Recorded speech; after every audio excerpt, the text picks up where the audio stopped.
Hello બાલ દોસ્તો, ફરીથી તમારી માટે લઈને આવ્યો છું તમારી ડિમાન્ડથી એક ખૂબ જ સરસ મજાની કાવ્ય રચના, અને એ છે ધોરણ 10 માટેની ગુજરાતી સ્ટાન્ડર્ડ 10 GSEB, જેને આપણે NCERT બોર્ડ કહીએ છીએ. તેમાં બે પ્રકારની ગુજરાતી આવે છે, એક પ્રથમ ભાષા અને બીજી દ્વિતીય ભાષા, એટલે કે સેકન્ડ લેંગ્વેજ. તો સેકન્ડ લેંગ્વેજની ગુજરાતીની અંદર એક સરસ મજાની કાવ્ય રચના છે, નામ છે હાથ મેળવીએ. તો હાથ મેળવવાની શરૂઆત કરીએ તે પહેલા એક નાનકડી એવી શાયરીથી શરૂઆત કરીએ.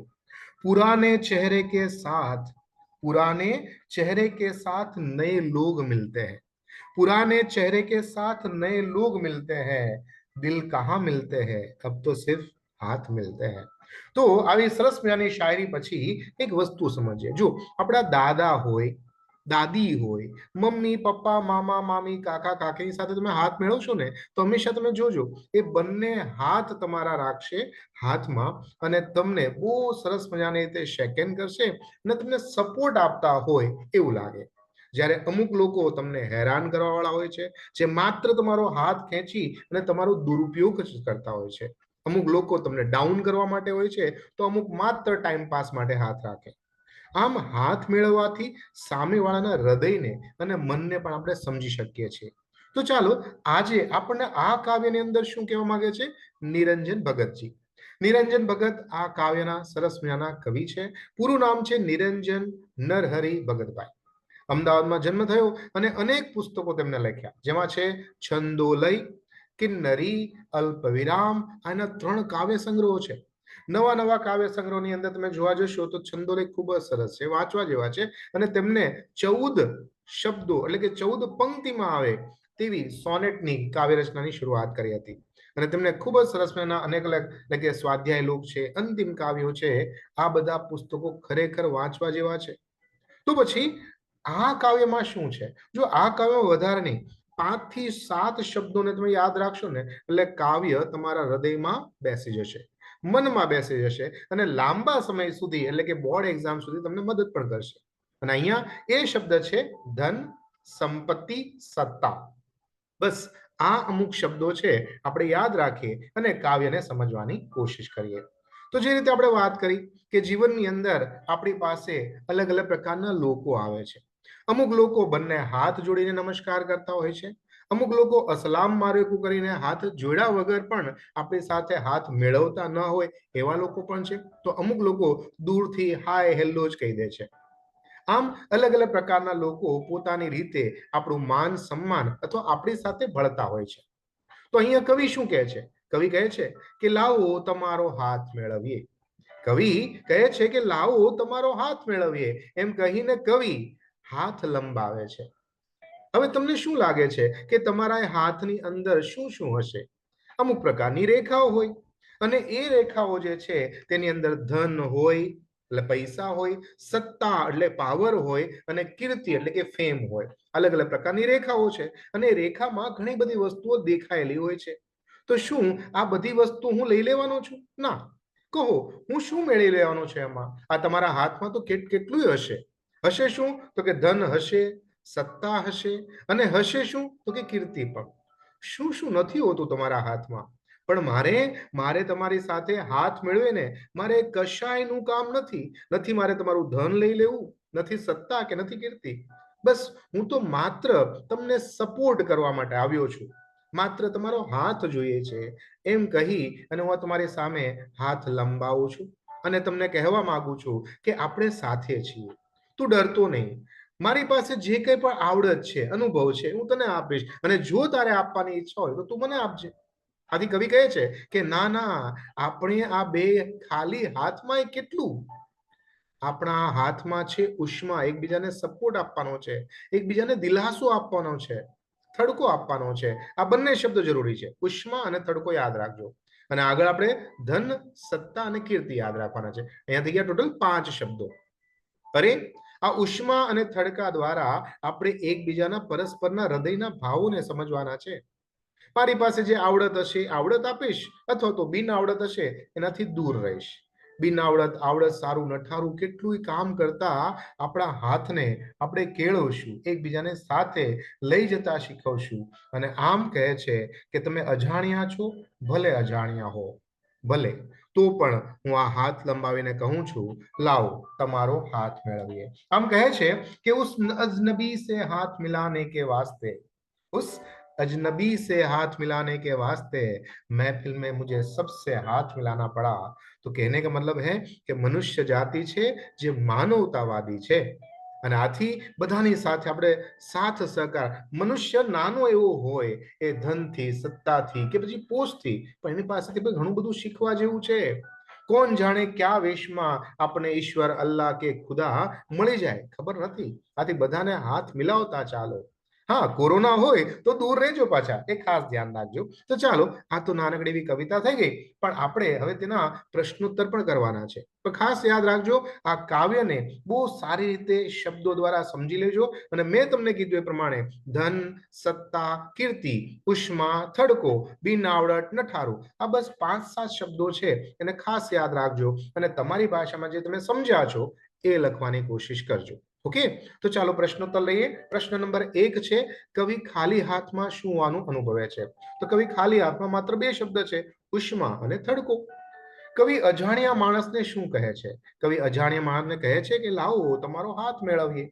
કવિ અજાણી વ્યક્તિના હાથમાં શું શું હોવાની વાત કરે છે? તો એમના હાથમાં ધન હશે, સત્તા અને કીર્તિ, આ બધું જ હોઈ શકે છે. કવિ અજાણી વ્યક્તિના હાથમાં હાથ મેળી અને શું મેળવાની ખેવના, ખેવના એટલે ઈચ્છા, આ કાવ્યમાં વ્યક્ત કરી છે. તો કવિએ અજાણ્યા વ્યક્તિના હાથમાં નવી ઉષ્મા હોય એટલે કે એનર્જી અને થડકો એટલે સપોર્ટ હોય, આ ઈચ્છા આ કાવ્યમાં વ્યક્ત કરવામાં આવી છે. આગળ એક વાક્યમાં વધારે પણ છે, કવિ અજાણી વ્યક્તિ સમક્ષ હાથ શા માટે લંબાવે છે? તો કવિ પોતાના હાથ તેની તરફ લંબાવે છે અને કહે છે કે આપણે અજાણ્યા છો પણ એકબીજાને સાથે આપણે આગળ વધી શકાય છે. ક્વેશ્ચન નંબર 6, કવિ હાથમાં હાથ મેળવ્યા પછી આગળ ઉપર ક્યાં પહોંચવાની કલ્પના કરે છે અથવા તો કઈ ઊંચાઈ સુધી પહોંચવાની ભાવના છે? તો કવિ કહે છે કે બસ આપણે તો એકબીજાના મન સુધી જવાનું છે.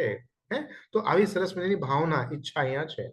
કવિ હાથ વડે બિન આવડતનું કયું કયું કામ થયું હોવાનું કોઈ જણાવે છે? તો સારા એટલે સારા કામો અને નઠારા, આ બંને કામ થાય. જો મનુષ્ય પાસે કોઈ ભવિષ્યવાણી નથી, કિતાબ નથી કે મારાથી શું સારું થશે અથવા નહીં થાય, એમ સામેવાળાની પણ એને ખબર નથી કે સામેવાળો કેવો છે, સારો છે કે ખરાબ છે. આપણે કઈ ભવિષ્ય જાણતા નથી, આથી આપણી પાસે જે આવડતો એને આપવાની અને આપણી પાસે જે નઠારી આદતો છે એનાથી દૂર રાખવાના. અને આ કાવ્યમાં પ્રથમ પંક્તિ અને અંતિમ પંક્તિ શું કહે છે? તો એમાં બંને જ વાત કહે છે કે લાવો તમારો હાથ મેળવીએ. कुछ इस तरह से मिलना हमसे, कुछ इस तरह से मिलना हमसे कि बात रह जाए, बिछड़ भी जाए तो हाथों में आपका हाथ हो जाए. चलो નેક્સ્ટ ક્વેશ્ચન છે 2 લાઈનમાં. હંમેશા યાદ રાખો, લાસ્ટ લાઈનની અંદર તમે હંમેશા એવું કરવાનું હોય છે કે 1 લાઈન આન્સર હોય ને તો પેન્સિલથી અંડરલાઈન કરવાની, અને 2 લાઈન આન્સર હોય તો રાઈટ હેન્ડ સાઈડની અંદર કૃતિનું નામ, કર્તાનું નામ અને સાહિત્ય પ્રકાર લખી અને પછી જવાબ લખજો. ખૂબ જ સરસ પ્રેઝન્ટેશન થશે તમારું. જો અહીંયા તમારા હાથમાં શું શું છે? તો કવિ કહે છે કે 2 પ્રકારના હાથની વાત કરી છે. તમારા હાથમાં ધન, સત્તા અને કીર્તિ પણ હોય. બીજી તરફ કવિ કહે છે કે આમાં કશું ના હોય, તમારા હાથમાં તો ઉષ્મા અને થોડો થડકો હોય. બસ આમ તમારા હાથમાં આટલું જ, બીજું કાંઈ ના હોય, સપોર્ટ કરવાનું. ક્વેશ્ચન નંબર 2 છે, તે બતાવ્યું છે અહીંયા કે માનવીના હાથ ક્યાં ક્યાં કામો કરે? તો માનવીના હાથ અનેક કામો કરે છે. એ પોતાની આજીવિકા એટલે પોતાના જીવન જીવવા માટેનું સાધન એટલે કે ધંધો કે નોકરી, એના અલગ અલગ પ્રકારના કામો કરે છે. તે કામોની અંદર ઘણી વખત એની ફાવટ હોય, એક્સપર્ટીઝ હોય, તો ઘણી વખત ના પણ હોય. તો આવડત અને બિન આવડત બંને હોઈ શકે. આમ કવિ કાવ્યમાં કહે છે કે બંને હાથોથી આપણી પાસે સારા અને નઠારા બધા જ કામો થાય છે. Okay, now next question is a third question. Third ક્વેશ્ચનમાં શું કહે છે? કવિ કાવ્યમાં કયો ભાવ પ્રગટ કરે છે? તો કવિ અન્યનો હાથ મેળવે છે ત્યારે વ્યક્તિના હૃદય સુધી પહોંચવાનો ભાવ અહીંયા વ્યક્ત કર્યો છે. તમારા હાથમાંથી ધન, સત્તા કે કીર્તિને લાલચે કવિએ હાથ નથી મેળવ્યો, બસ તેની સાથે મૈત્રીનો ભાવ અહીંયા વ્યક્ત થયો છે. આથી આ વ્યક્તિ અજાણી હોય તો પણ તેની સાથે મિત્રતા, પરસ્પરના હૃદયની ખેવના અથવા મળવાની ઈચ્છા આ કાવ્યમાં રજૂ કરવામાં આવી છે. નાઉ આની પછી આવે છે આપણી પાસે સવિસ્તાર, અને આપણી પાસે 2 સવિસ્તાર છે. હવે બેમાંથી એક તમે લખી કાઢશો તો પણ ચાલશે. અહીંયા લખ્યું છે પ્રશ્ન કે આ 2 ખાલી હાથમાં કેટલું છે? પંક્તિ સમજાવો. જો તમારી સામે સરસ મજાના આ આપણે 3 પ્રશ્નો મૂક્યા ને 2 લાઈનના, એ તમે લર્ન કરો અથવા તો આ લોંગ આન્સર લર્ન કરી નાખો.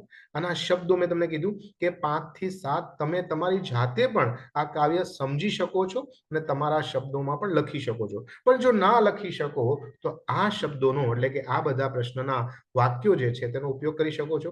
અને બીજો આપણો પ્રશ્ન છે એ પણ ખરેખર ખૂબ જ સરસ છે અને એ પ્રશ્ન છે ધન સત્તા કીર્તિનું કામ નથી એમ કવિ શા માટે કહે છે? તો એ થોડો લોંગ આન્સર છે, તેને આપણે સમજીએ. હાથ મેળવે કાવ્યમાં કવિએ નિસ્વાર્થ ભાવના અને સંબંધ વિશેની વાત કરી છે. અજાણી વ્યક્તિ સમક્ષ પોતાનો હાથ લંબાવી એ વ્યક્તિના હાથને એટલે કે એના સાથને પાવવાની ઈચ્છા કવિએ કહ્યું છે. હાથમાં હાથ મેળવી અને પરસ્પરના હૃદય સુધી પહોંચવાનું છે, એકબીજાની મદદ કરવાની છે. બંને સાથે મળી અને સારા અને નઠારા એટલે સારા અને ખરાબ, તમે ખરાબ લખી શકો છો, કામ કરવાના જેમાંથી બંનેને લાભ થાય. જો નઠારા કામોથી ખબર પડે કે આ ન કરાય એટલે કે અનુભવ થાય અને સારા કામને વધારે સારા કરી શકાય. આ સમજવા જેવી બાબત છે કે સારા કામને વધારે સારા કરવાના અને નઠારાથી ખબર પડે કે આ કામ ખરાબ છે, આ નહીં કરવાના. કવિ આ બંને પ્રકારના હાથની વાત કરી છે. એ પ્રકારનો હાથ જેમાં ધન સત્તા અને કીર્તિ હોય, ત્યારે બીજા પ્રકારનો હાથ ખાલી હોય. ખાલી શબ્દને બે સંદર્ભમાં કીધું છે, જેમાં ધન સત્તા અને કીર્તિ છે અને બીજો હાથ ખાલી છે. આમ કવિ બે હાથોની એટલે કે બે પ્રકારના ભાગ્ય રચનાની વાત કરી છે.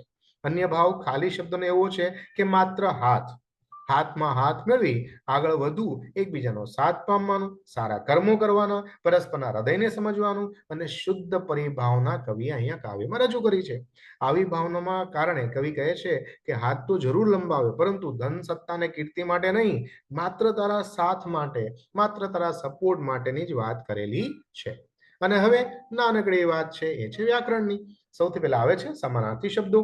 કીર્તિ એટલે કે ફેમ, જેને આપણે કહીએ છીએ, નામના અને ખ્યાતિ. ધન પૈસા અને સંપત્તિ, હાથ હસ્ત અને કર અને હૃદય એટલે ઉર અને દિલ. વિરોધી શબ્દ છે કીર્તિ અપકીર્તિ, આવડત બિન આવડત, સારું નઠારું. આ રીતે આપણું આ સરસ મજાનું આ કાવ્ય તમારી સામે એક સરસ મજાની શાયરી સાથે પૂરું કરીએ.